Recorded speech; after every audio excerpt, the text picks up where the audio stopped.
Errington in Maumee, Ohio, down in his fish room, and we're doing a fish room tour. So I just want to introduce him, and if you can just let us know a little bit about, obviously how long you've been keeping fish, and then obviously also, maybe let us know something about the club that you helped found, and kind of go from there. All right, guys. My name is Adam Errington, and I've been keeping fish for maybe about 4 years, and I helped start Northwest Ohio Aquarium Society, and I'm currently the vice president of the club. And here's my fish room that kind of supports and helps the club and what I breed. Yeah, so we'll kind of just dive in here. This is one of his show tanks down here in the basement. You want to let us know a little bit of what you got going on here? It's a beautiful tank. Yeah, so this tank, there was actually 72 bow here before this, and that one ended up having a bad brace that cracked. So I switched over to this 90-gallon. This is Amazon kind of biotope. Nothing super fancy. Got some Serpae Tetra in there, some Cardinal, just some one Angel. There's a bunch of Plecos and Corys that are hiding right now. It has an FX6 filtration system. I'm using, I think that's a Fluval filter. And yeah, I do only maybe a water change every 2 weeks on this, and not a lot of ferts, and used to have CO2 on it, and I just kind of found out that I think it was easier for this tank just not to do CO2. Yeah, from somebody like me that's not a big plant guy, this tank's amazing me right now. I mean, the size of these plants, and I think these are Crips, right? Yeah, I just rescaped this, so I'm hoping to fill it out. You said Java fern up there on the top is pretty cool. That has just been really growing. It's really kind of growing out of the water. It looks like it's just like a big tree coming out of the water, and then opening up on top with them all swimming. And this piece over here of driftwood's really cool. The Anubias, it's actually hollow on the inside. The Anubias is completely just engulfed it in. Completely, it's hollow right here. It's completely engulfed by that Anubias. It's a very simple tank, People always say that a show tank like this is so hard to take care of, and it really isn't. Just a water change every probably 2 weeks, and I don't. The last time I did the FX6 is probably 4 months ago. I was cleaned it, and there's not much maintenance with them. I never vac this tank ever. I've never vacuumed this tank. Yeah, it's really cool. I mean, you just keep the flow up.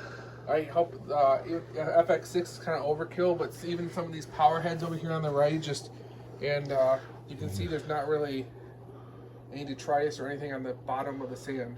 Yeah, some assassin snails in here that keep my trumpet snails down. I do sell these because the assassin snails don't kill the trumpet snail population. They more or less level them off.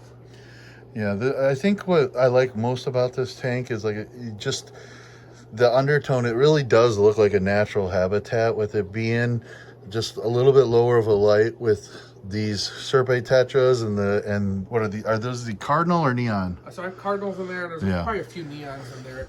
I use this rampant light, which is really cool. That's one thing. I don't usually buy expensive lights. I got 2 lights up here, and this is max on the one, and then it's 24/7. So and they also do lightning effects and stuff. But this is maxed out. Of course, the other light's not on because that's on a timer. That turns on in the middle of the day, but 6 p.m. is what it's at right now. And it just really cool. Starts to dim down. It's pretty cool. All right, so we're walking into the fish room here. What I like about most is when you come into the fish room, in the middle here, there is this really cool.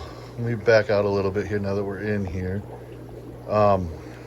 What is this, a 120? This is a 150? 100 gallon. 100? Really old school. You can see there's no center brace. I rebuilt it. Got it for free. I had to rebuild it and pull the bottom panel out and completely put it back in. And I really wanted an island tank, and I was going to do a frag tank or something, but this being free really worked out. And then the 240 breeders fit underneath perfectly. But this is my Lake Tanganyika tank with there's crust coral, ragonite in there, and pool filter sand. Those are Similis there. I have some Julidichroma feldates in here, and there's sunflower cichlids, a Bursardi type, more yellow. They're all kind of hiding underneath that stone there. There's a goby in here somewhere. Yeah, the Again, goby. nothing serious with the plants. You know, I just kind of let the jungle veil go, and I got some hornwort in there. Nothing fancy with the light. It's a really cool tank in the placement of it. I really, really like it.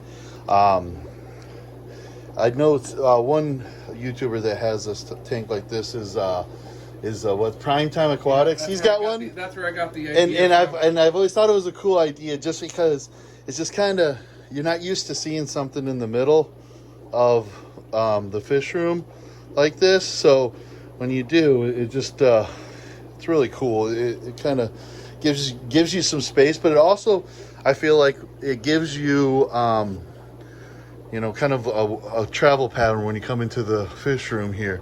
But let's start over here on this tank up here. So we're going to kind of go tank by tank and just kind of explain a little bit. This is L14 lemon blue eye plecos, personose plecos, and I think that there's 3 pairs in here all together. I don't know if there's any sitting on eggs right now. Pretty much every cave is full. There's one in there. That one's empty. He might be sitting on eggs right now. I don't know if you can see him in there. Yep. So this tank gets fed a lot, so I try to do a lot of water changes on this, almost twice a week. And I move the babies up here. Just when they still have their egg sacs, I dump them out and separate them from the parents. And so they get about big enough, maybe ½ inch, then they move down to the 40 breeders below us. Okay. You're talking about these down here, though. Yeah, these are, and then you can see the lemon blue eyes are bigger in here. They're all kind of high, they're up against the heater. Just nothing fancy, just something to grow them out in. They're in there with butterfly goodeids. Gotcha. I just did a water change, so it's a little cloudy, but again, nothing fancy with this, just bare bottom. Sometimes with the plecos, though, when you're trying to get in a breeding situation, it is, just having that bare bottom, no substrate, and the caves does the trick. I had pool filter salmon here, and to be honest with you, they're so dirty of a fish. When people say, "Oh, the pleco eat algae," they don't. They grate a lot of poop and detritus, and you can see even here, you can see all the snails I'm still the snails I'm still struggling with, and that's why I have to continue to do that high water changes. All right, and then we move down to this tank here. What do you got going on here? It looks like. Yeah, so I just want these are Mexican dwarf crayfish, orange dwarf crayfish, and there's a ton of them in here, but they're just you can see I slanted the rocks, and what my point was with this is trying to make a river bottom, almost like a river bank, and the stones kind of go up higher in the back. It creates a lot of little nooks for them to go breed in.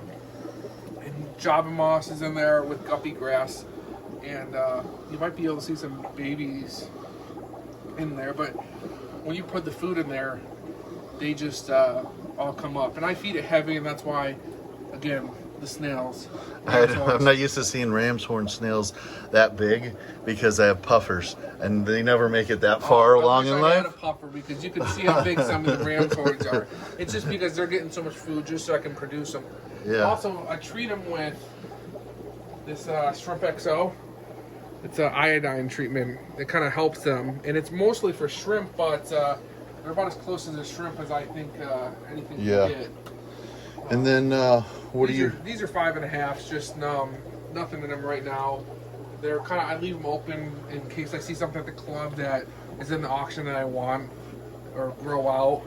Gotcha. So they're kind of empty right now. This is 20 gallons. Yeah. There's a female and a male in there, a pair of electric blue acara, and again, just a simple tank, just 1 cave. Probably should have another one in there with pool filter sand, and I really like pool filter sand. Yeah. That are bare bottoms. I agree with you on that one. Especially a lot of the fish, smaller fish, it's the perfect texture and size for a lot of the sifting fish. Yeah. There he is. Came out to show off now. It's a big one. Yep. Yeah, they do pretty good. This next tank's next to is the Apistogramma tank, a Super Reds. I think there's 3 pairs in there. It's kind of a big tank, probably for There's the female. For them. Yep. Yeah. There's the big male. Yeah, and what's crazy is that I grew them out from babies, and there's another, I think 1 or 2 males in there, and they're only half the size of that male, which is quite funny that, they outgrew each other. Again, Corey did a talk on breeding Apistogrammas, and I really got into them. And again, something simple. I just try to keep the tannins up. I put those leaves in there probably every other week. And it's not super tan right now, just driftwood. And I have successfully bred these before. Yeah, I think one of the cool things about these Apisto tanks is that, one, it doesn't take up a lot of size, so you can get a pretty good, population going in a small size. And then two, it's kind of a cool setup. Like you have it perfectly here, where you have, the almond leaves going on here. In nature, they're going to be spawning under these leaves, or to try us. You got some huts right there. I got those from Aquarium Co-op. Really like those ones. Those are the ones Dean talks about. Yeah, and I like either the coconut shells like you were talking about. Yep. So most people say, well, you got sheep on the lights. And I actually found out that with the Apistogrammas, maybe not so much for the blue acara, I split the light like this so that it's there's a dark side and then there's a bright side. And I really should turn the air pump down. I think I find it better when they have less flow. But there's not too much. That's a nice, really nice. You can see that's the dominant female. That's a nice looking girl there. She's... that female and that male are always up here in the front left. I think they're, if I remember right, under this leaf over here, there's another cave right there, and that's where I've got them to spawn on them. I found out that just putting leaves on top, making them as secluded as they can, that really was more success for me. Yeah, I think you're having a lot of success because you got this break here kind of in the tank, and these different breaks, and with the Pisto, it's kind of out of sight, out of mind. So with having those difference in areas, they kind of feel like they have their own space, and you can have multiples in here. I kind of struggled with some of the saltwater fish just because our pH is actually really high here in Maumee. Yep. But the leaves really do help it, and driftwood.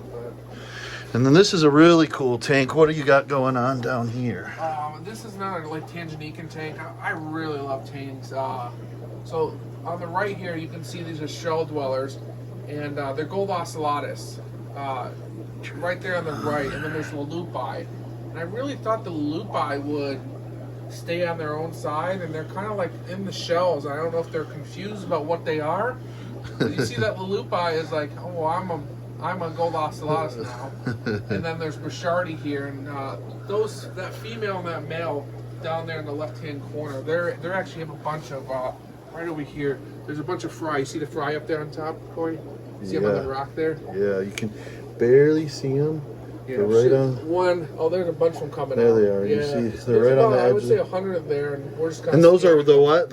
I think they're Bouchardis. Okay. I see the female and the male kind of hiding them or protecting them. You see that female and the male on top, and he's kind of saying, back off. Nothing super fancy. I think the lace rock I got and some of this other rock I got, and just kind of threw it together. It doesn't match 100%, but it just kind of mimics the caves. I threw some really big Pleco caves in there, and some other blocks, and some pots in there. And yeah, no, I really like this. It looks like a long fin. Yeah, long fin bristle nose female in there. And now, is there a male in there? No. Okay. I'm still looking for a bigger a short fin, or excuse me, a long fin male, but they're not too desirable. So she might just live in there happy with these guys. I love these gold ocellatus. These things are so grumpy. They're supposed to be so aggressive, and mine aren't too bad, Really? I'm surprised that the gold ocellatus are right there, right next to the fry, and they're not even touching them. They're a cool fish. They really are. I mean, if you get them to hit the light just right, that blue sheen is really cool. Yeah. And then, this is one of my favorite tanks I think so far that we've gone through. They're harder with shell dweller wise. They end up eating a lot of their fry. Yeah, I mean, I think it's really cool how you have these stacked rocks there. So it gives a lot of dimension. As you can see, these fish are very comfortable underneath here. You can see in each little crevice is kind of like a little space.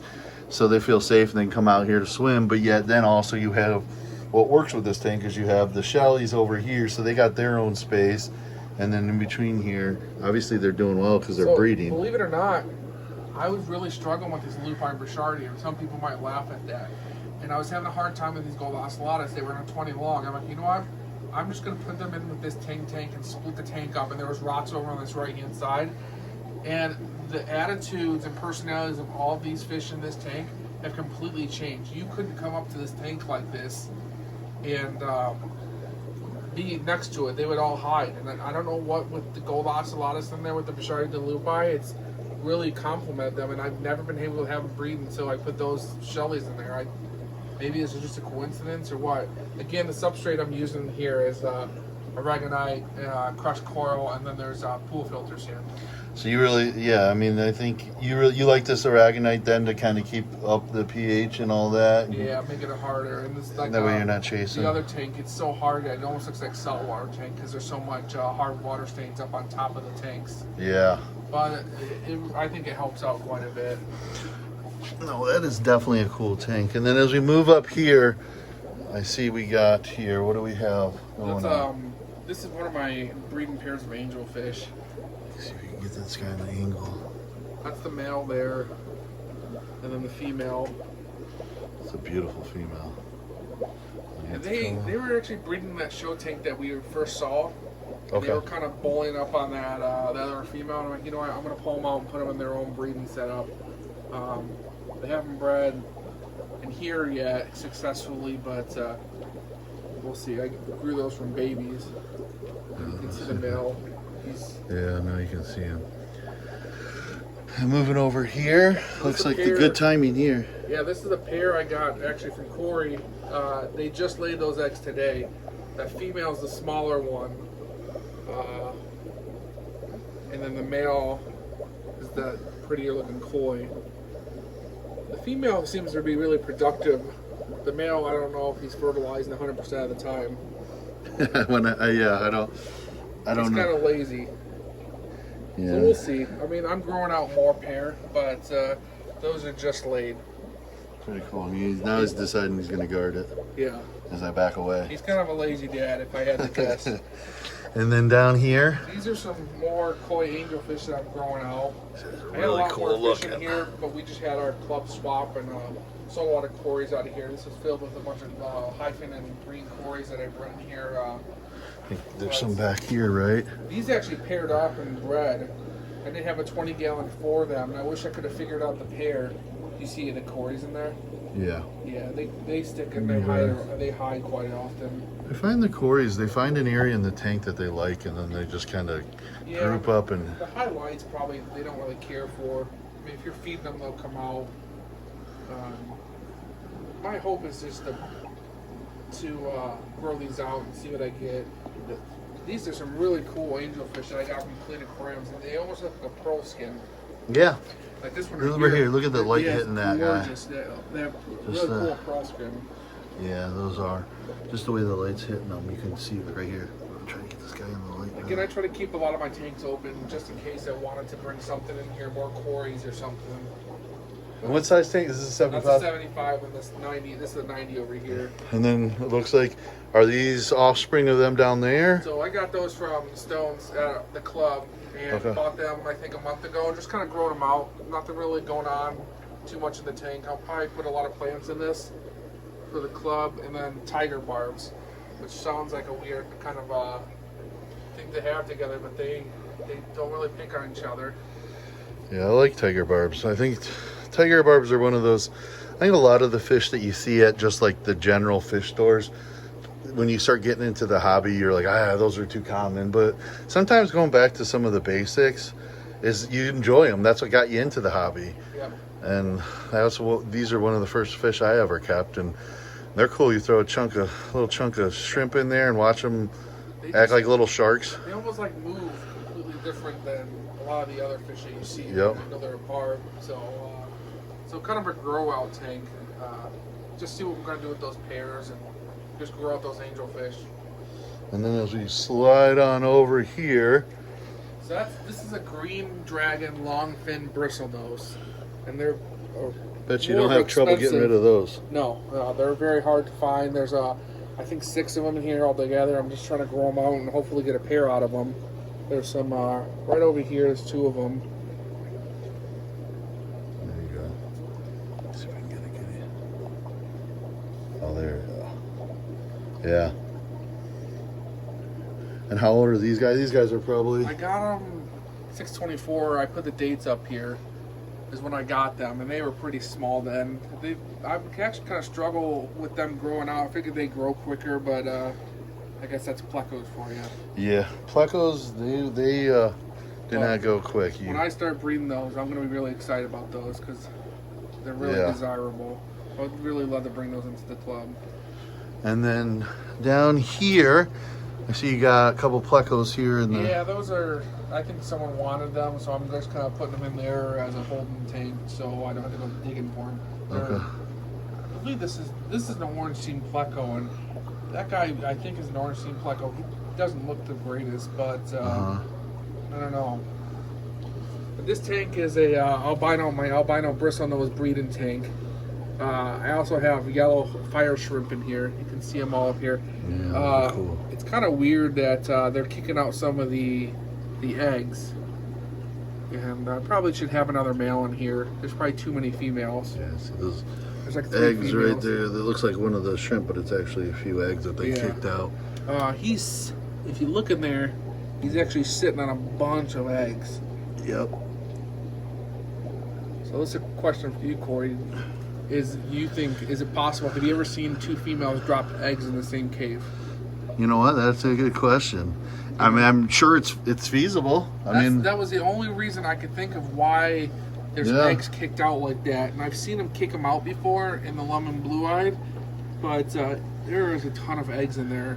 Yeah, I think, unless you saw it happen, I don't see why it wouldn't be possible. I mean... So I'll probably scoop those out. Especially if you have a real dominant male in there and not so much dominant, other male, and the females are going to, they get... used to laying those eggs. But I really like the shrimp in here. They go really good with bristlenose. Really cool shrimp. Yeah. I really like those. Hopefully they'll start producing a bunch of them. And then what do you got down here going on? There's a pair of albino long-fin bristlenose Plecos. I think that's the female down there. She's sitting there. They're probably still a little small. And then there's red delta guppies in here with them that are just growing out in guppy grass. The tank that I don't really look at that much is because it's a pain in the butt because it's way down here on the floor. But it serves its purpose. Yeah. I mean, I think in every fish room you have those tanks that aren't in the ideal situation if it was one of your only few tanks, but when you got a fish room you kind of try to fit these into wherever you can kind of get them into that work. And then what do you got going on? Another shell dweller tank, Maltese. These are, again, aragonite, just straight aragonite in this one. No pool filter sand, and they're breeding pretty good. Yeah, these are cool. I mean, I think if you're looking to get into any kind of shellies, I think, the Maltese and the Simless are, I think, where you start. Yeah. I think. I put the Maltese up on eBay and the Simless, and really the Simless should be going quicker because they're a little bit more rare than the Maltese. But everyone knows about Maltese, and they are very extremely desirable. I don't know if it's just because they have blue eyes or what it is. And I think for some people it is the blue eyes, where the Simless don't really. But what I like about the Simless is I feel like sometimes the Simless stripes can be a little more striking. So it looks like you got might be a Simless in there. That looks like a Simless. He shouldn't be in there. Yeah. And then you got there's some babies coming out.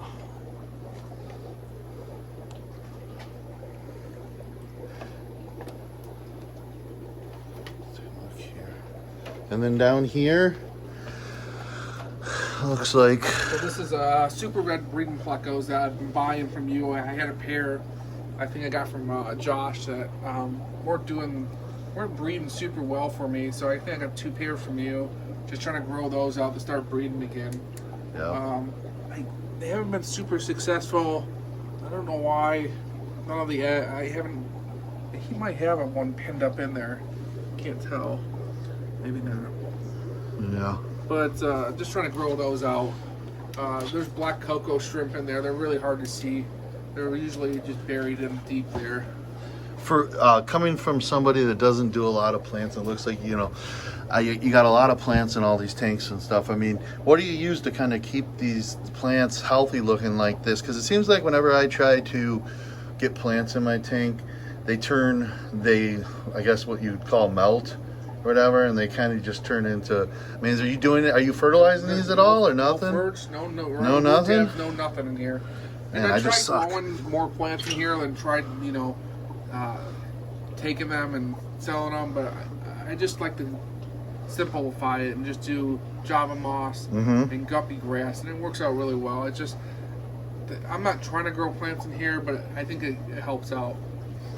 And then down here, Black bar endlers, cleaned up. We're usually packed with Java moss and hornworm, and I really think I'm going to completely get rid of the whole entire line and sell them at the club, just because there's so many people that have black bar endlers right now. yeah. I'm kind of done with them. And again, it's a low tank, kind of one I don't really think about too much. Yeah. No, they're cool. Like I said, but I do feel like when you have a fish room to kind of keep you going, and especially going into the winter season, it's fun kind of changing up some of the tanks and trying to do something different here. Now I see over here you got, I just made this stand maybe 2 weeks ago. So it's a 40 on top, 40 long, and then 20 gallons below. And my hope is to either put L33s in here or orange seam Plecos in here in the top one. And the bottom one, I'd like to keep the options open. So there's nothing in them right now. You can see I've been just seeding them and just getting ready for more growth. yeah, it looks like the perfect breeding operation for Pleco City here. Yeah, I got all those caves from Joe Doyle at our swap, and I don't know what I'll put in there, but we'll see. I'm thinking L33s or maybe orange seam or something. All right, so then we're going to move over here. Let's move over here to this wall here. So this whole entire rack, this is a 10-gallon. Want to start with these ones? Yeah. This is a 15 10 gallons on this rack. This is specifically for only quarantine. You can see there's cardinal tetra. I date them when they come in. So it's a quarantine and kind of a grow out rack. You got the date up there, and then Cardinals, they come in, and nothing really, just bare bottoms and high water changes. These are red shoulders. These are part of the ones I bred down there in the back. They're kind of hiding. those are cool looking. I'm hoping to sex those out and sell them as pairs. Yep. Looking pretty good. Next to that, you'll see Bosemani rainbow fish. Got them growing up. It wouldn't be a quarantine rack without sick fish. And unfortunately, the disc is in there. It has ick. I treated for ick when it came in. And then I would say 5 days after that, I got ick, and I'm treating again. I really hope it pulls through, but it's a small discus, and I think I'm going to end up putting RO water in it. Yeah. To see. But we'll see. And then you got Next some autos. Autos. Usually I have a bunch of those. You can see them all stacked up there in that left-hand corner. Autos crack me up. I got some autos that I've put in tanks. Wasn't able to catch them, and so subsequently put in, some star sapphire cichlids, and they could get eaten at any time. But somehow these things have just thrived and done great in these tanks. That's one. The autos are one thing that will help clean up the tank, plant a tank. So there's cribs in here, and then there's some Corys in here. Just quarantining. Those look really good. Yeah, they do. I really, really like those. They're cool. I don't know. I don't claim to be a Cory guy. That's Kelly, but I think he's worn his interest on all of us, and we've all slowly started to get more of these Corys. I think when, it's not something you necessarily go for right off the bat, but once you start having them and you kind of see them, they're fun to watch. Yeah. I mean, in a tank, they're busy. A big group. I really like the bigger groups. And, they say 6 are minimum. I really like 10 of them. They all kind of stick together. Some swordtails in there. Not the greatest color, but we'll see how they color up. Next one are blue mystery snails, and then there's snowball plecos in there and blue phantom plecos. That snowball looks cool. That's a good looking snowball. That's a rarity. Usually all 3 of them are hiding there, or 4 of them are hiding there behind that filter. Yeah. Blue phantom looks really good, and those are clubfish. Those will be at our next meeting. Yeah, I think you guys do a really good job at the auctions, bringing in new stuff to get excited about. I think, there's usually something at the auction that, I personally am excited to bid on and, try and win or whatever. So I think you guys do a good job here. This is a snowflake eel. Let's see if we can get him out. It's supposedly a brackish eel. And I've gotten him from someone that said that he could be completely freshwater. It's a snowflake eel. Let's see if we can get him to come out. He sticks around that filter. Yeah. See if we get him out. Oh, there he comes. There he is. He is a big boy for a 10-gallon. Now, they're poisonous? When they bite you? Yeah. Yeah, I know. It's like a bacteria, right? I'm not sure. I had one a while ago, and unfortunately he crawled right out of the tank and slithered halfway across the fish room, and I found him unfortunately deceased. But yeah, I don't know. I was terrified of the guy. I never really wanted to get my hands too much in there. I scuba dive, so I really see the big moray eels, and and he really resembles them quite a bit. And he's cool. It's a fish that like I said, this one will be at the next meeting for our aquascaping competition. That's another cool. Cory tank. They're all kind of hiding in the back too. Yep, and they're all down there. Spotted Corys, or peppered Corys, excuse me. They're all kind of hiding in there way back. But yeah, I can see there. I'm trying to zoom in a little bit and see if I can get them in there. They are. And then here's something cool. This was actually, these guys were in what's it called? The magazine. I lost my train of thought. The Amazonas magazine this month. Did you see that? No. These skunk Corys? They're so cool. I really love the skunk Corys. I really like the panda Corys quite a bit. Man, the skunk Corys are These are cool. I'm actually, this is crazy. You have them here because that was something that I was looking at. They are super cool. That line that goes all the way around their back. I mean, you can see it's picking it up in the camera here. These things are awesome. But yeah, in Amazonas magazine, these guys they did a feature on Corys, and these are one of them that they did a story on. So that's cool that you got them here. That's super cool. And then you got... These are panda Corys down here. All these 5 tanks at the bottom, they're drilled tanks, so I just kind of flush the water through them because it's hard to siphon the lower tanks. But those are panda Corys.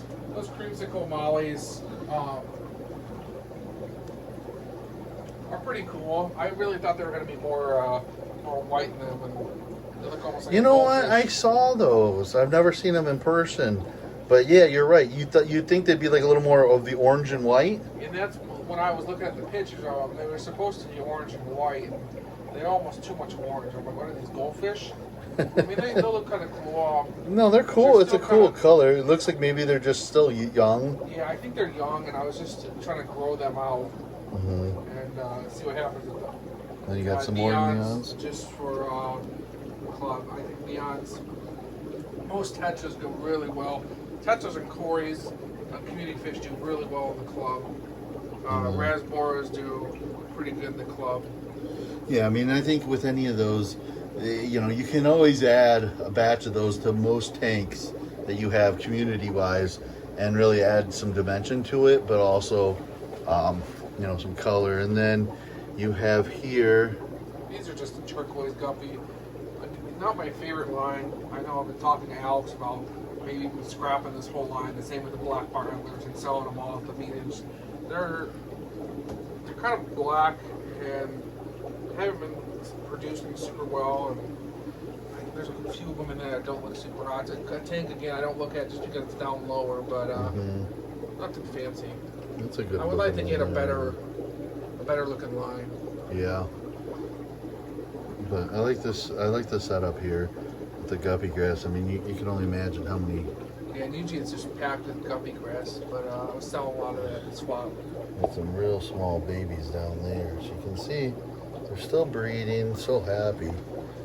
You got some babies down there and so forth. And I turned in the BAP for those, so that's why I'm kind of like, I don't know about them anymore. I got my BAP points, breeder reward program through the club. Apistogrammas, these are the red shoulders. And these guys are always hiding. And usually they're behind the filter. But man, they look, I don't know if I can get them out. The males and the females look amazing. He might be in here. Yep. Oh, no, not there. No, oh, there he is. Yep. Yeah. Really pretty male. Let's see if I can get a good angle on him. It's kind of blended into the... There he is. There he is. Oh, there it is. Yeah, he's gorgeous. I don't know why, Good size. Some of them are so scared and these guys hide. I don't know what In my experience with the red shoulder, they're kind of reluctant fish. Compared to some like, these guys. see the Pandoras, they're out and I can get them to come up like puppy dogs. They were coming right up to the glass. So there's the male back there. Female sitting there guarding the cave, I would assume, hoping that they produce another batch here soon. Yeah, in our area, I think you cannot lose on apistos. If you have apistos, they're gone. I mean, people love them because, like, look at the setup here. I mean, this is what, a 10? 10 gallon. 10 gallon, breeding them in a 10 gallon, and the tank's gorgeous. I mean, look at the setup of the tank. Look at the rock structures. Look at, they're out and about. I mean, and they're so individual. You look at, there's the male. And then the female, completely different looking, and they're both awesome fish. But what I like about the Pandora is the male's tail. I've always that red. I don't know if it's picking it up here. He's kind of hiding right behind. Yeah, he's got that red on his tail. It's that really sharp red line on the back of his tail, which is super cool. I really love the females. Yeah, they have like that black kind of face. Yep. That mask, and they have that little bit of red on their tails. They're cool. Super cool looking fish. And then obviously I see you got the brine shrimp rocking and rolling here, which is always a must-have in two, because obviously you run one, you empty it. Yeah, it's like on a every other day cycle. Yeah. So this one you can see was probably just started today. This one's probably ready to go now. With the whole entire fish room, I run centralized air system. For all my, all the tanks are centralized air system. So I use one pump, and it's on a massive battery backup. I can run the fish room, of course no lights, but with air, they don't need the lights, for about a day on battery backup. Yeah, so. Which in our area, I mean, you're out, you typically a few hours, but you're safe. You're not, show me, what I thought was cool when I came in here was your water change system and what you've ran in. I mean, what do you have going on? So I used to use, water conditioner, and I kind of got away from it. So how I do my water changes, there's PVC pipe all the way along, and there's PVC pipe over here. And these are all centralized drain systems. What I do is I clip, this is how I change the water. This goes in the tank, of course, and then this goes on top of each of those inputs wherever I want to go, and I can keep moving over. It's genius. And this is the sump line. It's an inch and a half, or I think this inch and a quarter sump line. It drains. It depends on how high you are. Like the higher tanks go a lot quicker, but I can empty a 10 gallon in maybe 15-20 seconds. And then you just hook it onto there, and then how do you get the suction? How do you get the flow going? It's primed already. Okay. And you can see I put that on, and if I were to put this in a tank and crank this open, Perfect. It just keeps going. Yep. I can empty their fish room really quick, maybe 40 minutes. I have about 50 tanks here, and I can empty quick. I'm like, I need to speed up on filling. So what I brought down was 2 3/4 inch lines into a thermostatic valve. It's in Celsius, but it's coming out. Usually I like to be a little colder, especially for when I'm trying to trigger breeding. It's coming out maybe 76 degrees. Down into my ball valve, into a carbon wrap, and then down into my hose where I fill with this. Some say, well, that carbon wrap may not be the best.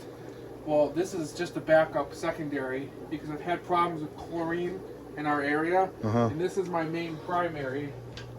Is coming into my house, everything gets filtered through this. So sediment, carbon wrap, carbon block.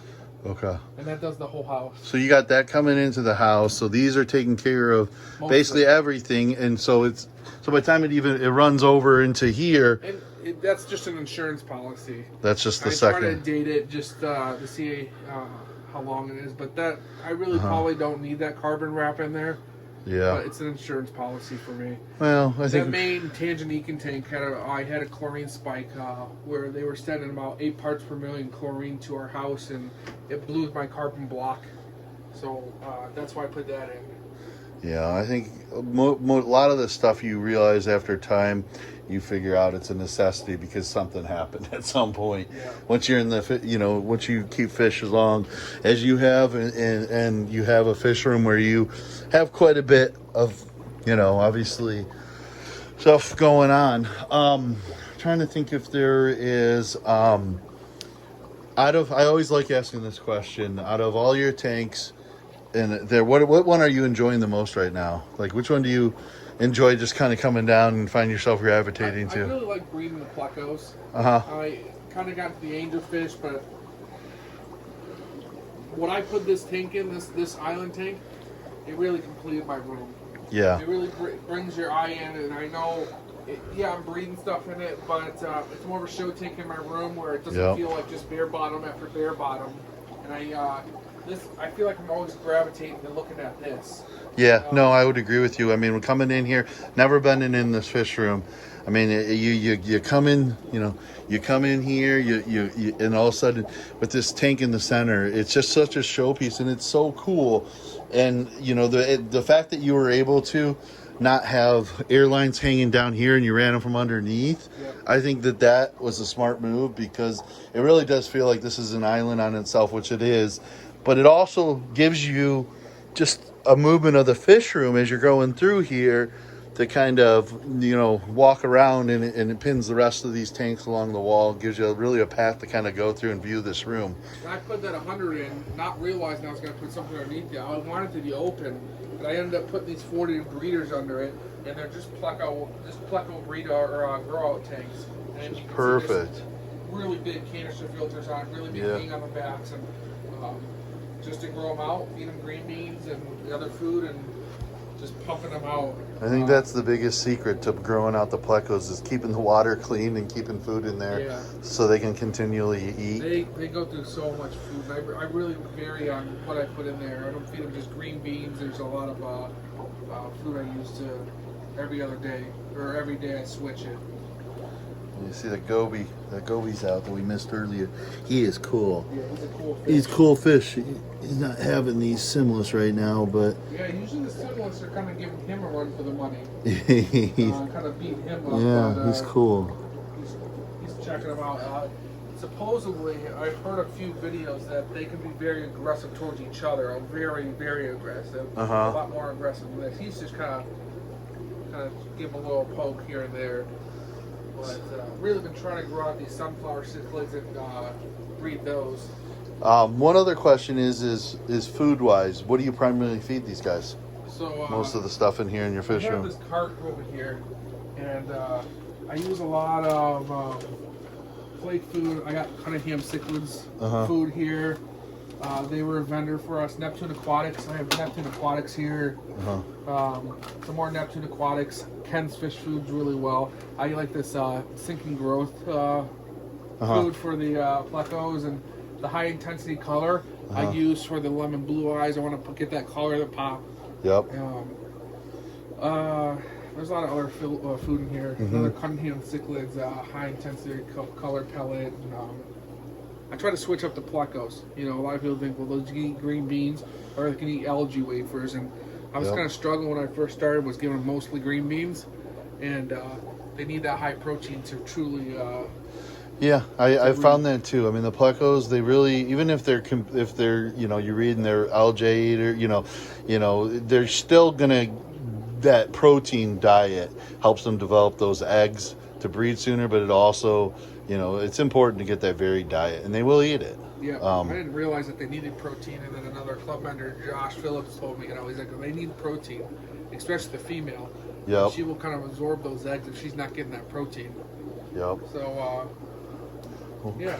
Well, cool. So, if anyone's interested in the club, how can they, you know, how can they kind of get information? Maybe to come to a meeting. Do you have to be a member? Is there anything you can tell us about that? Maybe if somebody's watching this. Yeah. So we have a Facebook page. If you're not on it already, it's Northwest Ohio Aquarium Society. We have our Facebook page. Our website will be up soon, and we do meetings on the first Sunday of every month. We have bigger events. We have swaps. We have this November. We have a aquascaping competition. Well, that will be a pretty big event. A lot of plants and stuff coming for that. It's all open to the public. You know, it's not like this big members only kind of a thing. You can become a member. It's only $10 for the year, and you can. There'll be a guest speaker every month, an auction, and a raffle, and then we have these special events. We'll have a bigger auction at the end of the year, swaps every year too. Yeah, I can say from, you know, somebody outside of obviously the club looking in.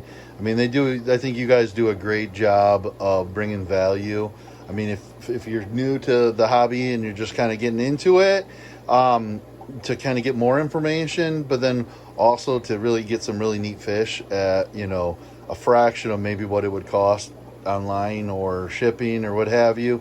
But then also just, you know, obviously meeting people, and you know, you can get a lot of friendships and stuff like that from this. But thanks for letting us come in and take a look of the fish room. It's gorgeous. And anything else? Nope, that's it. All right, appreciate your time. Thanks. See ya. Technology. Alarms, cameras, yeah. Other infrastructure, drive ups, analytics. That's cool. I'm gonna get over here and do this.